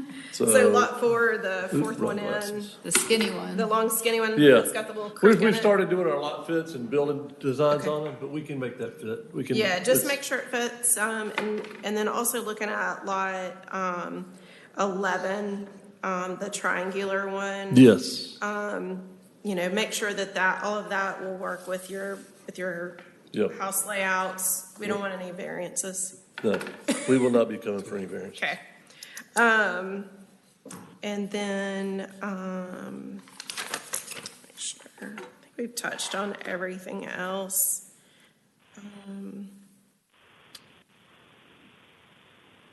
We've touched on everything else. And then I actually did just want to confirm that, sort of echoing what Robin had said earlier about the zoning of the property. It is actually already zoned to actually allow more townhomes than what you're showing currently on this plan. So you could be a little more dense in all We actuality. looked at some skinnier product, but felt the market needed to be at least 24 feet wide. Okay, So that's why we dropped the 3 units. okay. And then you added the 3 townhomes up on the north side instead of doing that commercial up there. So, Yes. can you tell me a little bit about changing that? The commercial property was, because you can't really put a restaurant in it because we don't have sewer capacity for it. Okay. There's not a whole lot of retail shops that are going to go on that corner. We had thought about maybe trying to find, the accountant or attorney, but I don't know how long that'll take, and we know we can sell townhomes. Okay. All right, that's all I had, Mark. Anything else? Almost set. Okay. Ms. Honor Bailey had, just because it's a little informal, go ahead, and she wanted to make some points. If that was okay with you all, she wanted to ask some questions. Sure. Okay. If you want to just stay nearby, that's fine. Yeah, thank you for that opportunity. It's just because it is a little bit less formal, some things that were stated, we just wanted to clarify. I'll clarify my points. I think Judy has some things she wanted to clarify. With regards to recompense, I wanted to clarify that my initial statement was that the recompense should be required on the mixed use and the AG1 of this development. I wasn't suggesting that the recompense of this development, i.e. Mr. Browswell's recompense, be put over on the GTC property. I was suggesting that the trees needed to be on the mixed use and on the AG1. I think that's really important because recompense is intended to be on the development, and the substation is a separate entity. And so I just wanted to clarify, and I get the fact that staff's going to be working with GTC, but that should not preclude us from moving and working very hard to recompense on this site, mixed use and AG1 that's owned by Mr. Braswell and perhaps others. The other thing with regards, I heard that the 2 arborists did walk the land, and I appreciate that. And I appreciate the fact that 5 specimen trees were identified. I would ask that we have something more formal than just the 5 trees may not be in the best condition. I may not be in the best condition either, but I hope that I don't get cut down tomorrow. And I don't mean to be facetious, but the reality with specimen trees is that we need to go to a greater length to preserve those trees and to perhaps recognize that they might have some life left in them. I think we all hope that we all have some life left in us, and we really shouldn't presume that if they're not in the best of condition that they have to somehow be taken down. There's been other trees around the city of Milton where that was perhaps the first stance, and when we went back in and we actually had some professional arborists come in and do some tree and root injections, some of those very trees that folks said should come down have continued to live for 20 and 30 more years. So I would strongly urge us to recompense on-site, but also to require that we get something more formal about the health of the specimen trees and not just presume that they should be taken down. With regards to retention on the AG1, I heard that it was going to be standard. I just want to clarify that standard in the Birmingham Master Plan area and in the Milton overlay is that it should be natural and earthen. It's not meant to be concrete, and so I didn't hear that clarification. And I would just ask that we clarify that for standard and the Birmingham area and in the rural part of Milton is not standard as might be defined by others. The trail, I thought that the trail was required and not just an easement, but not only on the AG1 land, but also on the mixed use of that 6.63. If you go back in time to 2004, the intent was that there would be a trail that would go along the periphery of all 27.1 acres of the Birmingham Crossroads to allow connectivity for other community members. So I think that that needs a second look.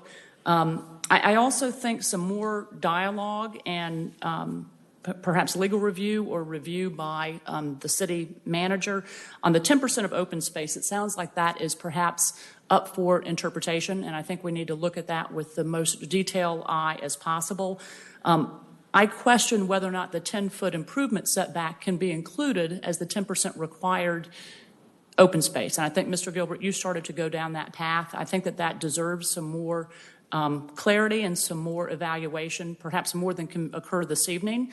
But that 10% of additional required open space is really important, and we can't discount that, and it shouldn't be up for interpretation. It should be pretty clear.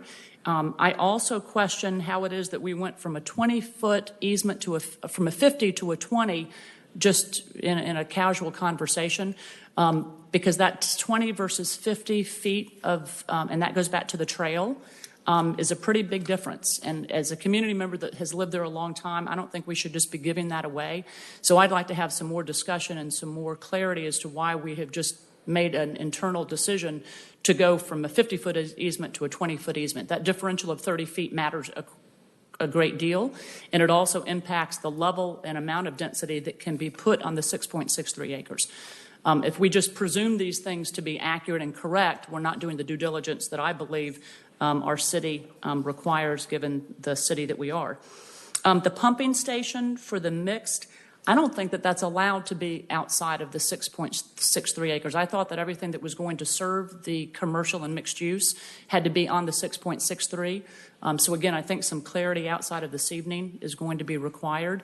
I also question whether or not that land of pumping station can count towards open space, and I think I heard somebody said that they thought it could be, and I question that a pumping station doesn't strike me as open space. The Village Green, I think I heard that the Village Green was going to be maintained by the Homeowners Association. Again, I believe that the Village Green was supposed to be, we can go back and look at various documents, but I never knew that the Conservation Trust for perpetuity had somehow been removed. I thought that that still was retained as a condition going all the way back to 2004. And in fact, across the street, and this is maybe a point of reference for staff is that the land where the Publix is across the street, it was confirmed when that came forward for a zoning modification that staff was to have required a conservation conservation trust for perpetuity, and that had been an error, and that was to be corrected. So if it was an error there, and if we confirmed that on the northeast side it should be there, I believe on the southeast quadrant it should be, and that's really critical. And that should be a conservation trust for the Village Green, but also any of the other 10% required open space. And again, that open space and how we calculate that's critical.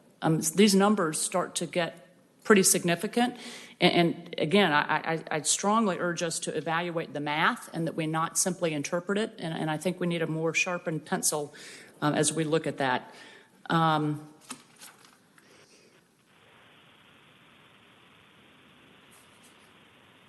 I think that captures it. Again, I appreciate the ability to try to respond to some of the questions that, or statements that may not have been fully interpreted. Thank you for attention to the detail. Judy Birds again.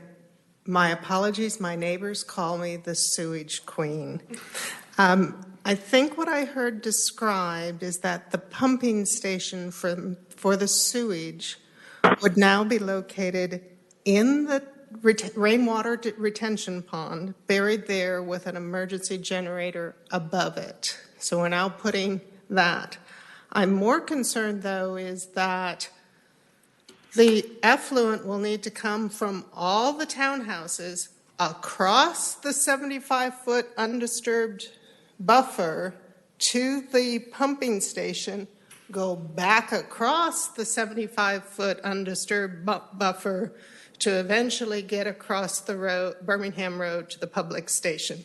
Can only flow one way, so it would have to come across the undisturbed buffer to get there, to be pumped back across Birmingham Road. So I don't think that location and having that go through the undisturbed buffer is appropriate. Thank you. I guess we'll take those into consideration and look into those questions. Yes, we are. Okay. Thank you. Anything else? So we just... No, I think we should list out what...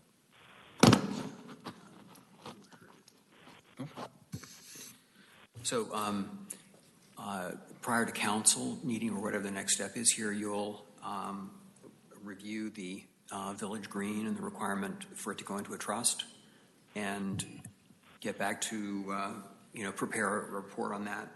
Also, the location of the pumping station, as to whether it's required to be on the 6.63 acres as opposed to the other parcel. Open space, I agree with Ms. Bailey that we need to be sure that we have that calculated properly, and whether we include the 10-foot setback in it or not is important in that calculation. And the requirement for the tree recompense that she spoke of as well, and looking at the specimen trees that are there and have it recompensed on the property. I guess verify or the condition of the 5 specimen trees, that they are viable or not viable in a more professional or formal manner. Okay, we can do that. Okay. Did you mention looking at the width of the pedestrian easement and the? No, I didn't. I'm sorry. And what's required there? That's what that That's was. okay. Yes. In terms of the width as well as what is required within the pedestrian easement. Okay. Okay. All right. Thank you. Okay, thank you.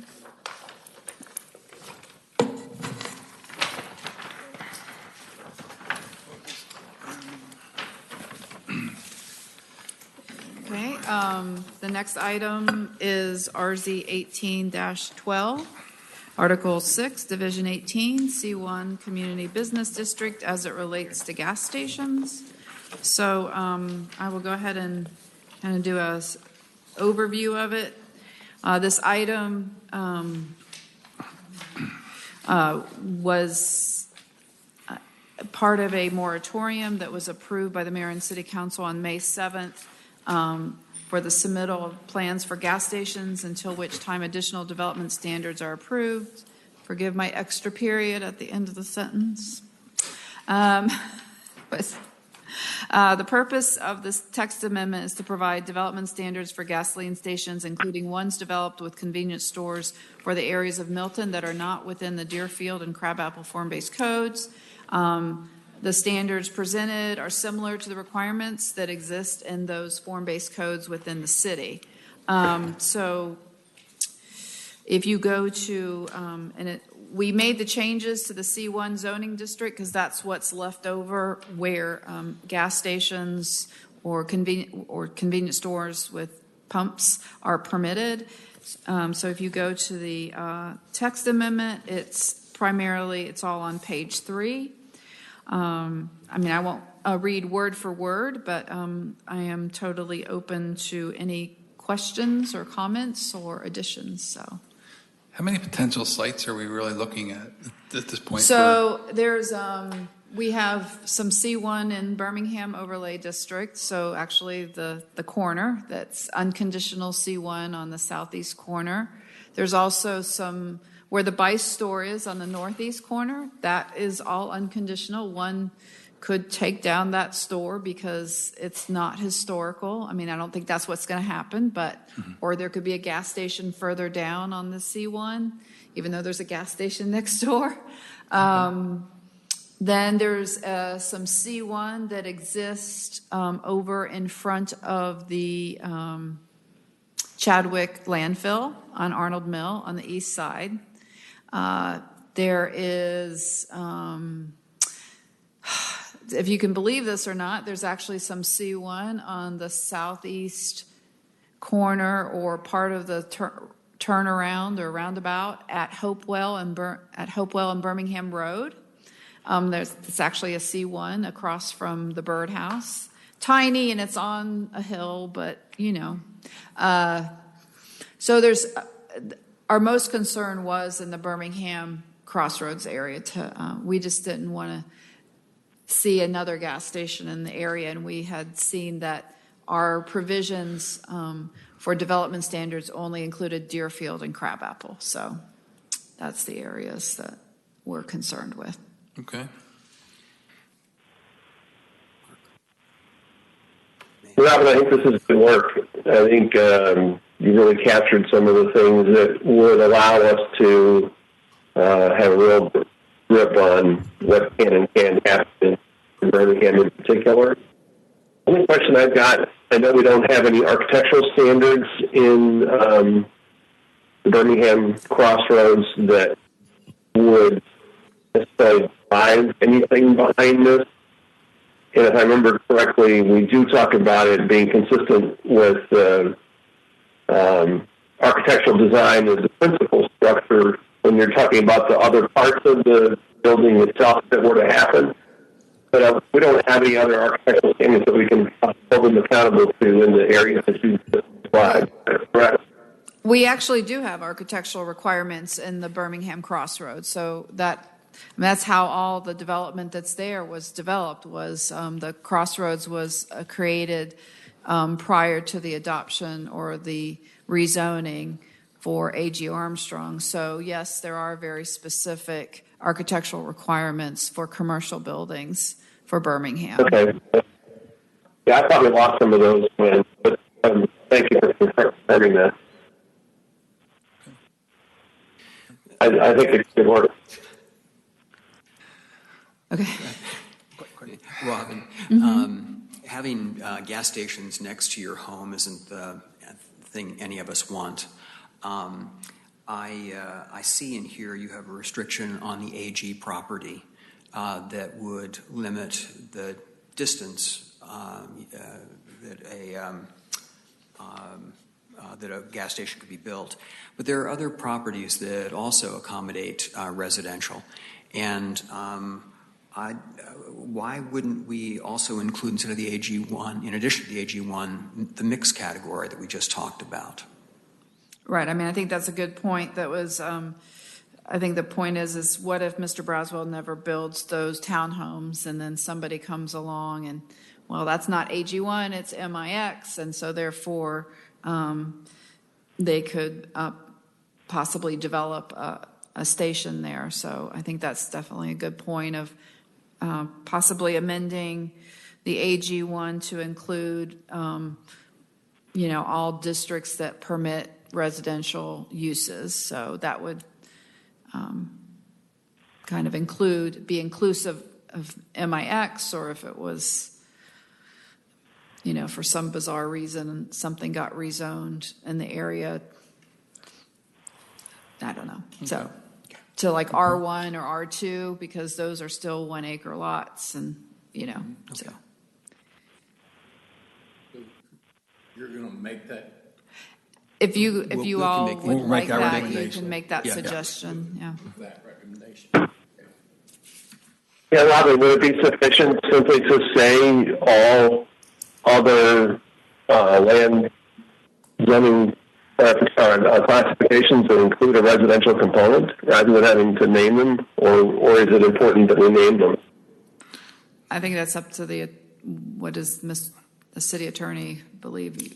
Should we call them out by district, or just say any districts permitting residential uses? Certainly, you could go either way. Okay. You want to be specific in whichever way accomplishes your specificity with an economy of words, I think is the way I would go. But certainly, either way, if you want to word this to say zoning categories that include a residential component, or if you want to list out those zoning categories, I think you could accomplish it. Maybe the motion just includes the recommendation that it include those residential categories to be defined with specificity by staff prior to going to the mayor and council. So I'm sorry, I just want to clarify. So you're asking us as staff to list all the different zoning districts that possibly would have residential? That's what I'm suggesting. And without having the benefit of your knowledge tonight at the DS, we might be better served if we simply made a more general motion that would then accommodate you guys creating that list as a result of the motion prior to it going to the mayor and council for consideration. Okay.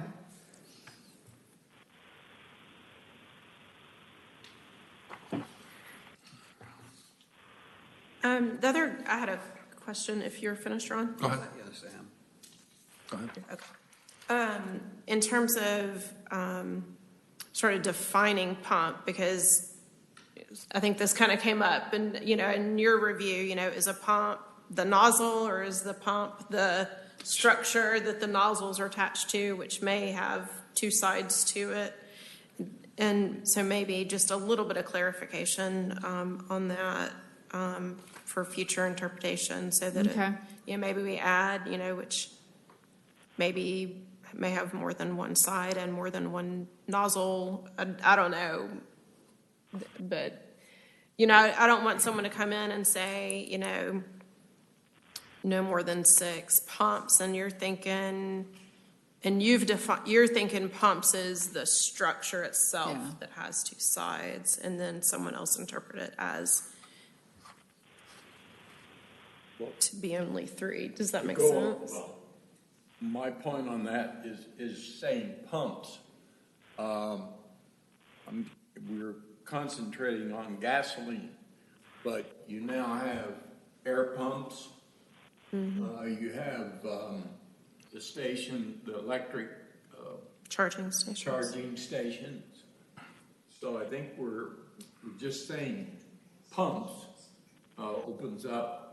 You can have 6 gas pumps if we need to either. Could we say fuel pumps? Because one could have diesel, and if you say gas, then it would be saying you couldn't have diesel if you wanted. So fuel pumps, or whether it's propane, we don't really care what kind of pumps they are, but in the sense of fuel. So you want us to add fuel pumps so it's a little more clear, and then Sure. somehow come up, I can look at some ways of clarifying what that pump means, whether it's a physical pump or not the nozzle pump. I'll do a little bit of research about what other, how to word that more clearly, I guess. And can they have a air pump over here, a vacuum station over here, an electronic charging stations over here? I mean, it's kind of all new, I guess, the electronics since. So if one were to develop one at Birmingham, a gas station, we would require the convenience store to be up front because we require buildings to be close to the road, and then the pumps and everything would be behind the building. So just for information, I mean, not, I mean, I think a lot of those uses of I don't think a lot of gas stations do vacuums anymore, but definitely air for your tires and a charging station for electric, you know. I mean, it would have to go before the design review board, and we would work, if it could fit into a development, we would definitely oversee where those type of auxiliary type uses are placed to make sure they're not in the way or obtrusive, so. That's my point. Yeah. That's all I had. I was finished. Okay. Thanks. Thanks for that. You know, just thinking that through a bit. Help me, please. A pump gives you energy for your car, right? As we know it today. But the electric charging stations will do the same thing in the future. So if we go to if we reach a point in time where all of our cars are electric and there's no requirement for a gas pump, someone could say, this is an electric charging station, not a gas pump, not a pump, and not be bound by this. That's the way I'm sort of thinking of it right now.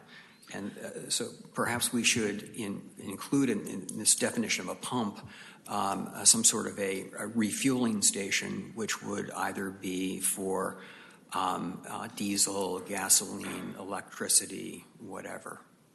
Okay, so more even broader for refueling. So you're not saying that we don't have that, because we already have some of those electric charging stations at Kohl's, and they're pretty unobtrusive. I'm not saying it'd be the same thing. But if we're going to include that, then I would go back to the 6, I think would not be enough. In other words, if you said to include all of those, 6 might not be the right number. 6 would, in other words, if it was a gas station, you had 6 pumps, I agree, but we incorporate all these others.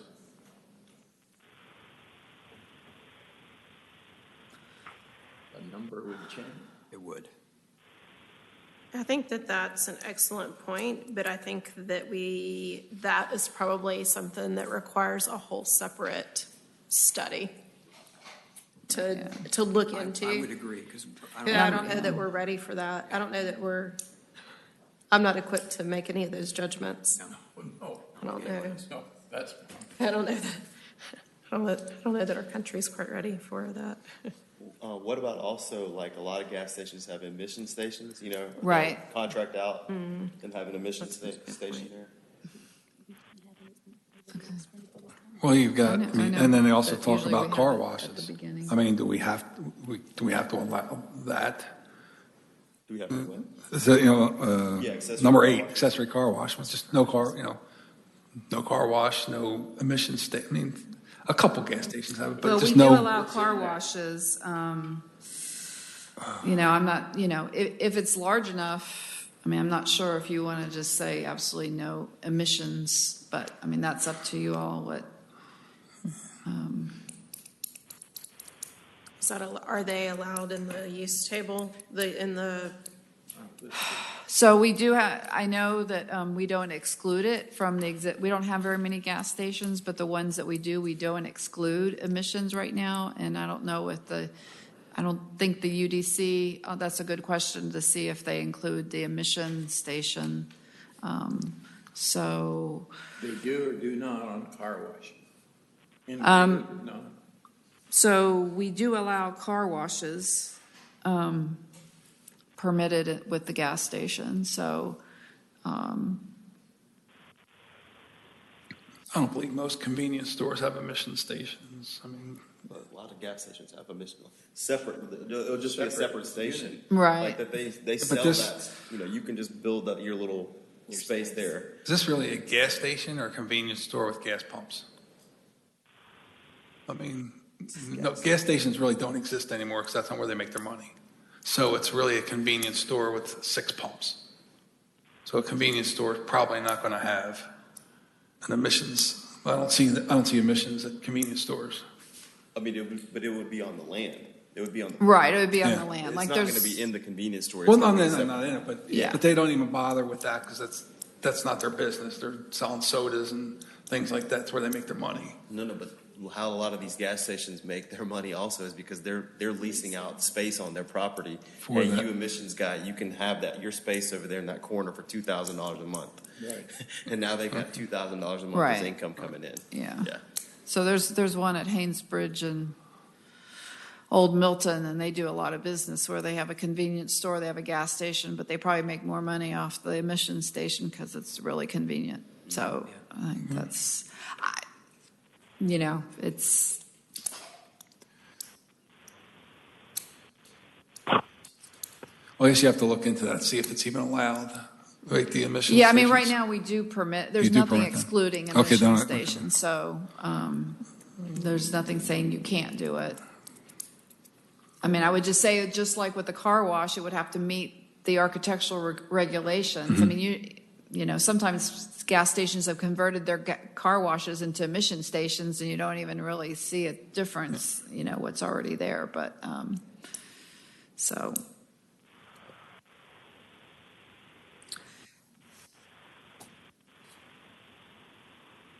So if you guys don't have any other, Ms. Honor Bailey had asked to see if she could speak on this item. So before you make any motions or whatever, I can call her up to make a comment. So. Thank you. Yes, it was my understanding that we would have public comment on this. I just hadn't heard it called yet. I appreciate the dialogue. It seems to me that this text amendment applies to a very few pieces of parcels, and all of the parcels that were delineated are obviously, the majority are in rural areas. So as you go about your discussion, what struck me was I would concur that you'd want to make this as limiting as possible, because the intent of this text amendment is to preserve the rural areas. So I would urge you to be as restrictive as possible. As somebody that lives in this area, representing a lot of people that live in the area, I don't think anybody wants to see a gas station, a car wash, any type of pumping station, whether it be electricity. And I think it's a great point is to be future thinking, right? And that pumping stations are not what they've always been, but whether it be air or gas or natural gas or electricity.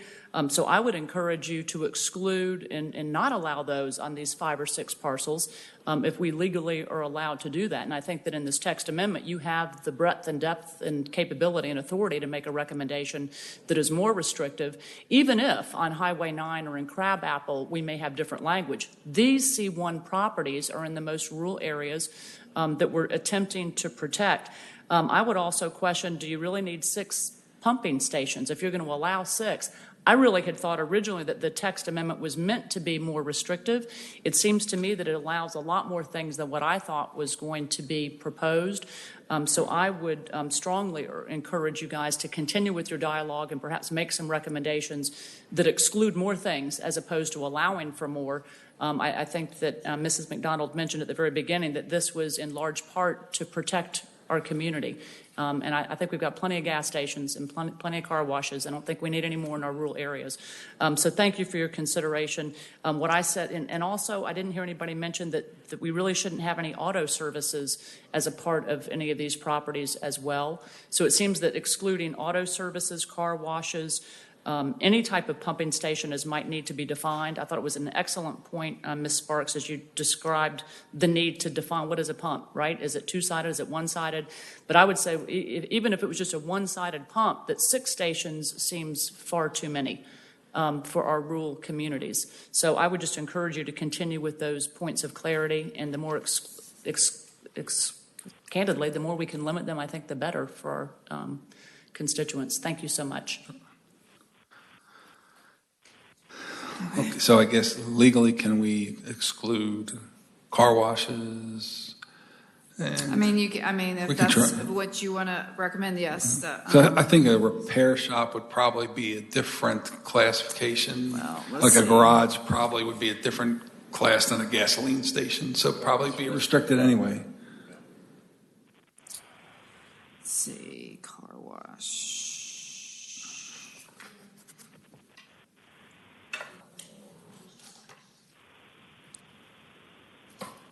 I'm just trying to look to make sure on the uses, make sure.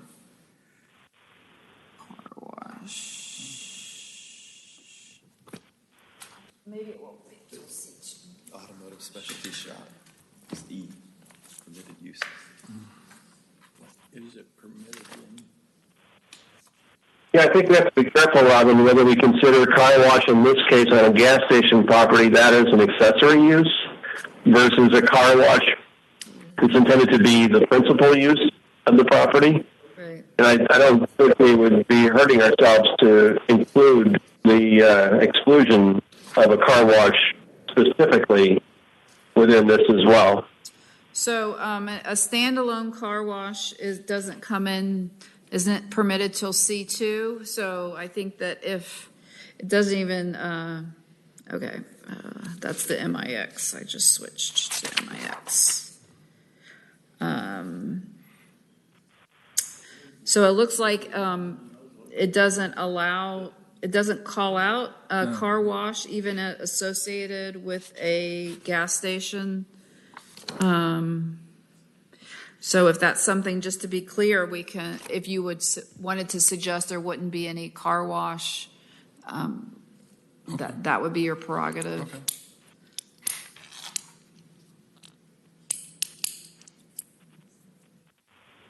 So the only thing, it says the gasoline stations with or without convenience stores, but I mean, that's the only thing it addresses for use.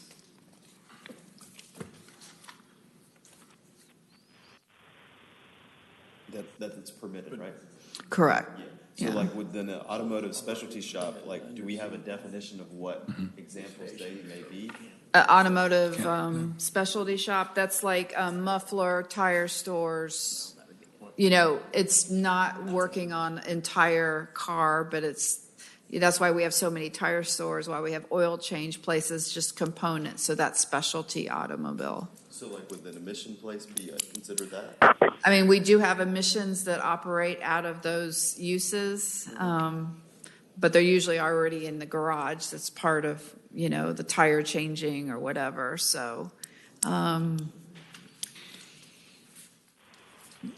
think that's an excellent point about addressing specifically about emissions. We don't address emission stations. So if that's something that you all want to suggest, you can, exclude it from the gas station component.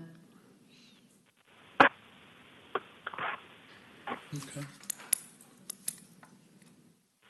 You want to try to make a motion No? Well, are we still going to, before we make a motion, are we still going to get a definition of what we would consider a pump to be before we can actually agree on what our proposed text amendment would be? I think previously I'm sorry, can I help you?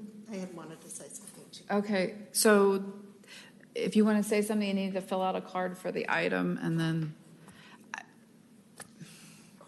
okay. Heather, were you suggesting that we defer on this until we get the benefit of staff's work on the definition?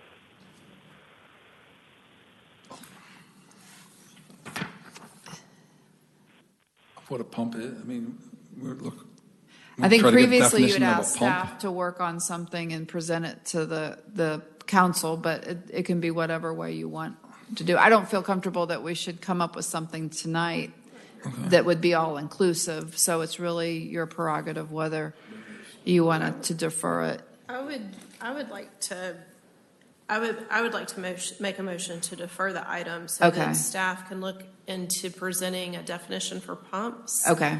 And so that we can explore whether it's legal or not for us to present the item currently, excluding car washes and excluding emission stations. Right.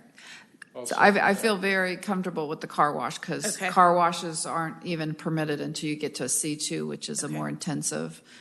We just haven't ever addressed the issue of emissions, so I'd be happy to look at that. I don't know if the city attorney is familiar with other jurisdictions, how they deal with emissions stations. Okay. No, I'm not. I do just want to bring up one quick thing. And it's a question for the council and for the commission as to whether or not we're still having a public comment on this issue. I just, before you take a vote on the motion, I just wanted that to be clear. So basically, when I called the item, there were no cards that came up to me. So that's how Public comment was for the public hearing. closed. So then I assumed there was no public hearing because nobody gave me cards at the time of even during the calling of the item. And so, Well, we're deferring it, so we'll just continue. Yeah. Defer. We'll make the motion and defer it. I second it. okay, but I guess there was one more person who wanted to speak. I don't. Yeah, let's do All right. Okay. let's do a public comment. Let the public. Okay, so Judy Birds, get him up and speak.